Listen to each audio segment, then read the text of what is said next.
guys, welcome back to my YouTube channel. This is lifestyle and welcome a new video. ভিডিওটা অনেক late post হচ্ছে। এটা হচ্ছে 30শে জানুয়ারি দিন, আর এটা তখন ছিল ভোর 6টা। আর এখানে এখন বিরিয়ানির চাল সেদ্ধ করতে বসানো হচ্ছে। সেদিন আমাদের ছিল ফ্যামিলি ফিস্ট 58 গেটে। সব শেয়ার করব তোমাদের সাথে। কিন্তু মজার ব্যাপার হচ্ছে আমার প্ল্যান ছিল অন্য কিছু, কিন্তু ভাগ্যে ছিল অন্য, তাই অন্য কিছুই হয়ে গেছে আমার সাথে। আমার প্ল্যান কী ছিল সেটা পরে বলছি। এখন বলি, বিরিয়ানির ডিম সেদ্ধ করা হয়েছিল, তারপর এখানে ভাতগুলো ঝাঁকিয়ে নেওয়া হলো, সেদ্ধ করার ভাতগুলো, যাতে ঘামটা বেরিয়ে যায় আর শুকনো ঝরঝরে ভাতগুলো হয়। আর এখানে বিরিয়ানির বেরেস্তাটা তৈরি করা হচ্ছে। উনুনের সবারই রান্না হয়েছে, আর প্রায় উনুনেই রান্না হয়। তারপর এখানে ম্যারিনেট করা হচ্ছে, ওখানে বিরিয়ানির মাংস, আর এখানে হচ্ছে যে পকোড়ার মাংসটা ম্যারিনেট করা হচ্ছে। তো প্ল্যানটা কী ছিল সেটা বলি। আমার উলুবেড়ে যাওয়ার কথা ছিল, মানে কলেজ ফ্রেন্ডসদের সাথে। এবার হঠাৎ করে স্যারের সাথে যাওয়ার কথা ছিল, কিন্তু স্যার হঠাৎ করে বললো যে স্যার যেতে পারবে না আগের দিন রাত্রে। আর আগের দিন রাত্রে সব বাজার হয়ে গেছিলো, মানে আমাদের ফ্যামিলি পিকনিকে সব বাজার হয়ে গেছিলো। আমি বলেছিলাম যে আমি করবো না, তাই ওরা আমার ভাগের কিছুই বাজার করেনি। শুধু চিকেনটাই বোধহয় আগের দিন সকালে আনা হয়েছিল, মানে যেদিন ফিস্ট হবে সেদিন সকালে আনা হয়েছিল।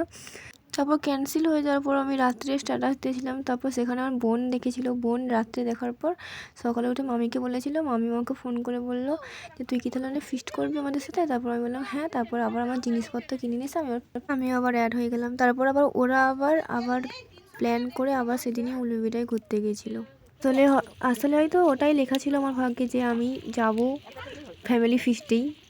আর এখানে তখন পকোড়া ভাজা হচ্ছিলো। ওটা হচ্ছে একটা মামাদের এতে বিরিয়ানি হয়েছিল উনুনে, আর এটা হচ্ছে ছোটো মামাদের উনুনে পকোড়াটা ভাজা হচ্ছিলো, মানে দু জায়গায় রান্নাটা হচ্ছিলো।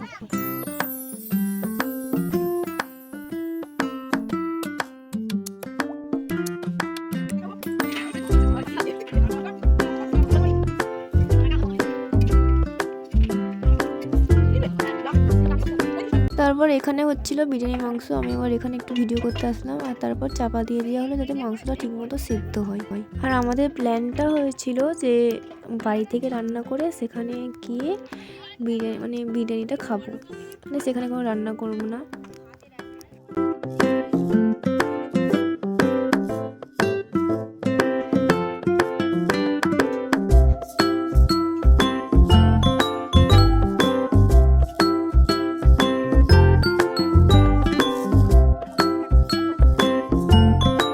আমাদের মোট ছিল 28 জনের মতো মেম্বার।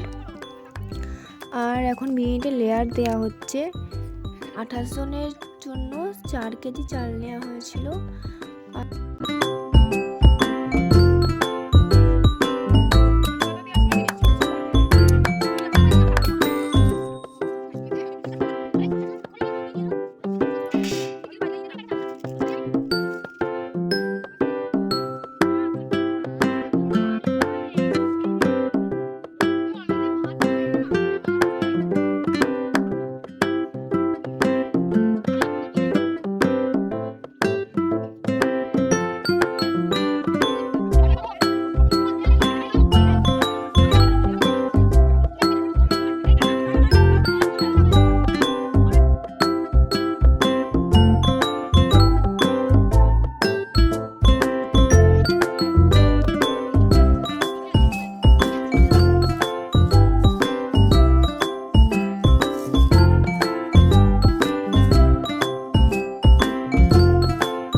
গামলিতে বিরিয়ানিটা দমে বস করানোর একটাই কারণ হচ্ছে যে 30 জনের রান্নার মতো এত বড় বিরিয়ানি হাঁড়ি আমাদের কাছে ছিল না। তো বাড়ির সব জিনিসপত্র নিয়েই সব রান্না হচ্ছে, যার কারণ আমাদের কোনো ডেকোরেটর কোনো ভালো করে নেই, যার কারণ আমরা বাইরে ফিস্টটা মানে বাইরে করতে যাচ্ছি, বাইরে রান্না বান্না করিনি, কারণ মানে এই ডেকোরেটরে বাড়তি খরচগুলো যেন কমে যায়। আর এই জন্যই বাড়িতে রান্না করে যা যা বাড়ির জিনিসপত্র দিয়েই কাজ চালিয়ে ধুয়ে টুয়ে আবার ওটা বাইরে নিয়ে গিয়ে খাওয়া হচ্ছে। তারপর এখন বসানো হলো দমে বিরিয়ানিটা, আর গামলি চাপা দেওয়া হলো যাতে ভাবটা না বেরিয়ে যায়। আর এখানে তো আটা মাখাতেই হবে, না হলে ভাব বেরিয়ে যাবে। তারপর আটাটাকে পুরো গামলির চারিদিকে লাগিয়ে দেওয়া হলো, আর উপরে গামলিটা চাপিয়ে দেওয়া হবে যাতে ভাবটা একটুকু না বেরোয় আর ভালোভাবে দম হতে পারে। তারপর এইদিকে এসে দেখলাম যে আবার মেনু আবার অ্যাড হয়েছে, আবার তোপসে ফ্রাই হচ্ছে, আর এখানে পকোড়া দিয়ে বিনু মাখিয়ে দেওয়া হলো। পকোড়া প্রায় রেডি বলতে গেলে হয়ে এসেছে। তারপর এখানে তোপসেগুলো ভালো করে ফ্রাই করা হচ্ছে। তারপর অনন্তকাল পর আমাকে দেখা গেল। সেদিন জানি না কেন, কি জানি আমার মুডটা অফ ছিল না ল্যাদ লাগছিল কি জানি, মানে ব্লগ করছিলাম যেন ব্লগটা ঠিক মতো মানে কন্টিনিউ করতে পারছিলাম না, যেন ভালো লাগছিল না কিছু। আর আসলে মেন কথা আমাকে মানে নিজেকে দেখাতে ইচ্ছা করছিল না, আর বেরিয়ে পড়েছিলাম তখন, সেটাই বলছিলাম। আর সেদিন পড়েছিলাম একটা 1 পিস, আর তেমন কিছু সাজিয়ে শুধু লাইনার দিয়েছিলাম, আর একটু কাজল দিয়েছিলাম, আর লিপস্টিক দিয়েছিলাম, আর ব্যাগে করে সোয়েটার ক্যারি করেছিলাম কারণ সেদিন খুব ঠান্ডা ছিল। তো আমরা বিরিয়ানি নিয়ে আগে টোটোয় করে এগিয়ে যাব, কজন বেরিয়ে পড়েছি, আর এখানে সবাই দাঁড়িয়ে আছে কজন বেরিয়ে যাবো। আর টোটো তখন এসে গেছিলো, আর এখন বিরিয়ানিগুলো তোলা হচ্ছিলো, আমরাই নিয়ে যাব, তারপর বাদ বাকি লাস্টে সবাই যাবে।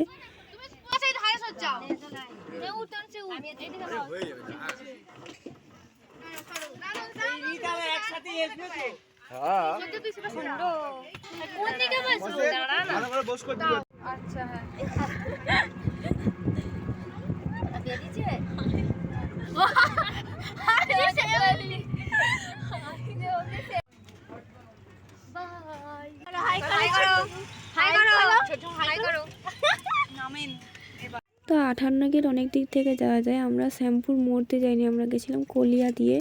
তো কলিয়াতে যাওয়ার জন্য আমাদের দিকে আইমার এই ব্রিজটা ক্রস করতে হয়, আর মাতাপাড়ার ব্রিজটা ক্রস করতে হয়। তো এইটা পুরো কাঠের ব্রিজ, আর এই যে যেখানটায় পুরো মাঝখানে রাত হলে পুরো এদিকে একটা ওদিকে একটা হয়ে যায়, মানে হাফ হয়ে যায়। নদীটা রেখেছো কত সরু, এটাই হচ্ছে আমাদের দামোদর, ওল্ড দামোদর নদী।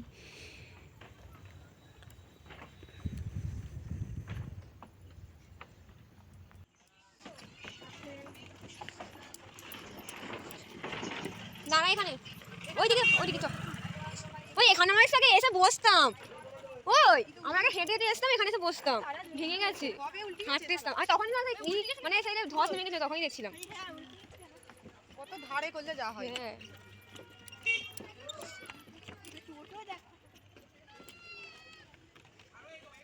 ওই আমার সাথে এক সময় এখন ভুল হয়ে যায়, আমরা এখানে বসে ফিস্ট করবি, চ ভালো কিন্তু ওই দেখ কত সরু হয়ে জল যাচ্ছে। এই চ একজন করে তিন মুখ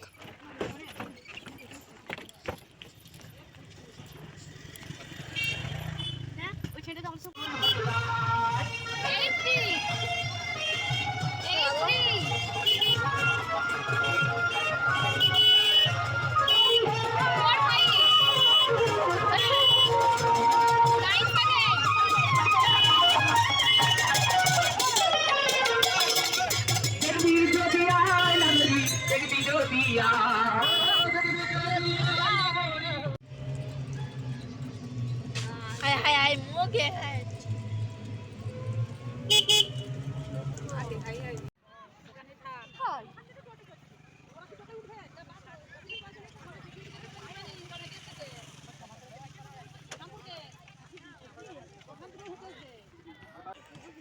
তারপর ফাইনাল পিকনিক স্পটে চলে আসলাম, যেখানে আমরা পিকনিক করব।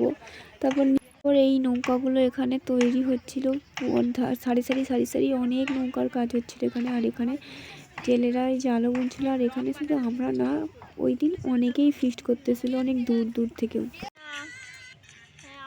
এইদিকে বস, ওটা ধরে আমরা সেই টোটোয় পার্ট চলে এসেছে, এখনো হাফ বাকি আছে।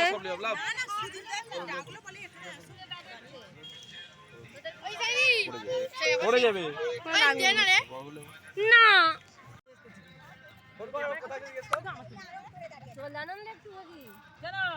সানগ্লাসটা দিয়ে কথা বল।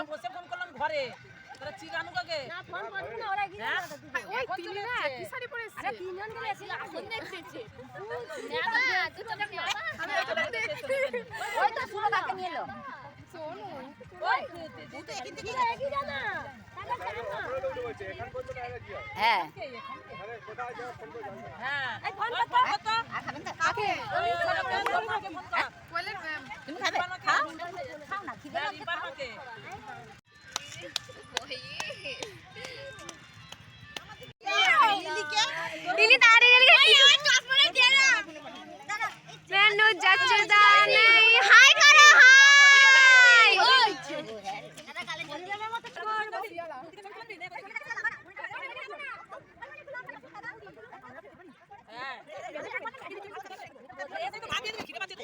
ছুটে এসো ছুটে এসো, শেষ হয়ে গেল সব। সাইনার কথা হলে লোকেশন সেভ করলাম যে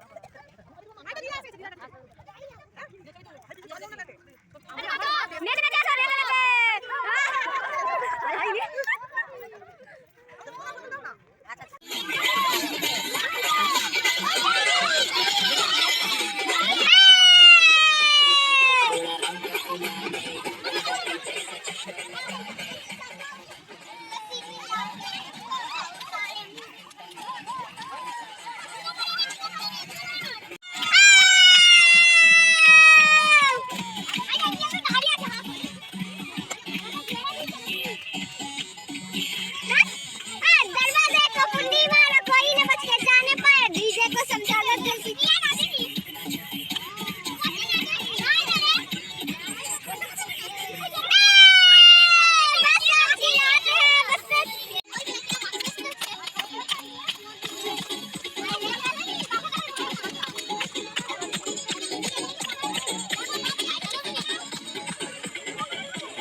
টিফিন আমাদের, দুটোর সময় টিফিন আমাদের।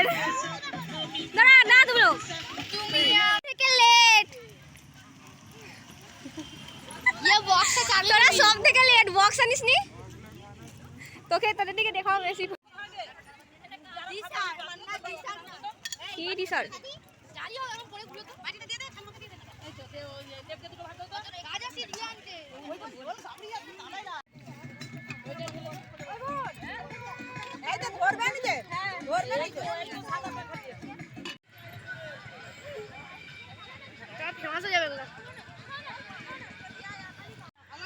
আর এটা ছিল সব থেকে লাস্ট পোথ, মানে লাস্ট পরিবেশন হলো। তারপর সকাল থেকে একটা ঠান্ডা আছে, আমি সারাক্ষণ সোয়েটার পরেই ছিলাম, সবাই দেখতে পেয়েছে নিশ্চয়ই।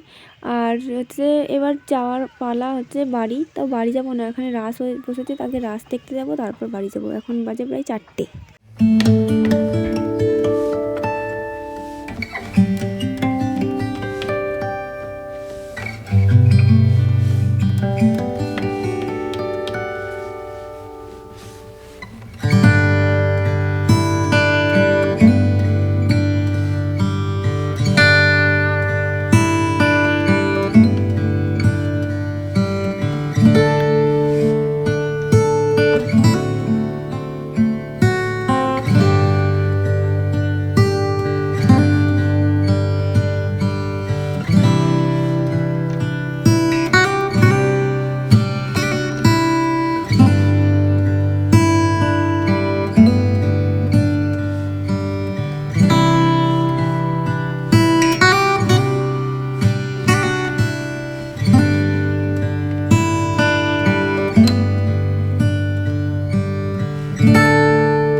কৃষ্ণ কালী, রাধা গোবিন্দ পঞ্চতত্ত্ব, গোবর্ধন পাহাড়, বকাসুর বধ, সত্য ক্রেতা দাপর কলিকা। এটা সব থেকে ভালো, দেখ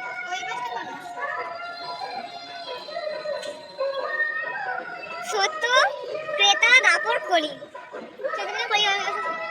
কাপালিক, ওই গাড়ি ছিল।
তারপর মেলা থেকে বেরিয়ে আমরা এখন যাচ্ছি বাড়ির দিকে। টোটো চলে এসেছে আমাদের, আমরা টোটোয় করে এসেছিলাম আর টোটোয় করেই যাচ্ছি। আর এই যে দেখতে পাচ্ছ 58 গেটের 58টা গেট। আমি যাওয়ার সময় দেখানোর চেষ্টা করেছিলাম আর এখনও করছি দেখানোর, কিন্তু দেখাতে ঠিকমতো পারছি না, কারণ গাড়িতে বসেছিলাম। তারপর অনেকে যাচ্ছে আসছে, এই জন্য হয়তো পরে দেখিয়ে দিতে পারি। গাইস, আমি বাড়ি চলে এসেছি। এখন বাজে পুরো পাক্কা 5:30 বাড়ি এসেছি। আমি তেমনভাবে ব্লগটাই করিনি, মানে ব্লগ করিনি, শুধুমাত্র ভিডিওটা করেছি। তো আজকের ভিডিওটা বেশি বাড়াবো না, অনেক টায়ার্ড হয়ে গেছি। আগের দিনের ফিস্টটা থেকে আগে বেশি টায়ার্ড, কিন্তু আজকে বেশি কাজকর্ম কম করেছি, কারণ এখান থেকে আসলে সকালে প্রচুর উঠেছি তো 6টার সময়, এই জন্য। আর তো ভিডিওটা কেমন লাগলো সবাই কমেন্ট করে বলো। আর অনেকদিন বলিনি, লাইক কমেন্ট শেয়ার সাবস্ক্রাইব করে দিও, আর পাশে থাকা বেল আইকনটিকে অবশ্যই ক্লিক করে দিও। কথা তোতলে যাচ্ছে। তো এখনই ফ্রেশ হয়ে ঘুমিয়ে পড়বো, দেখি কিছু যদি খাওয়া দাওয়া করি, তারপর ঘুমিয়ে পড়বো, কারণ প্রচুর টায়ার্ড ফিল করছি। তো দেখা হচ্ছে নেক্সট ভিডিওতে। টাটা, বাই বাই, সবাই ভালো থেকো, সবাইকে ভালো রেখো।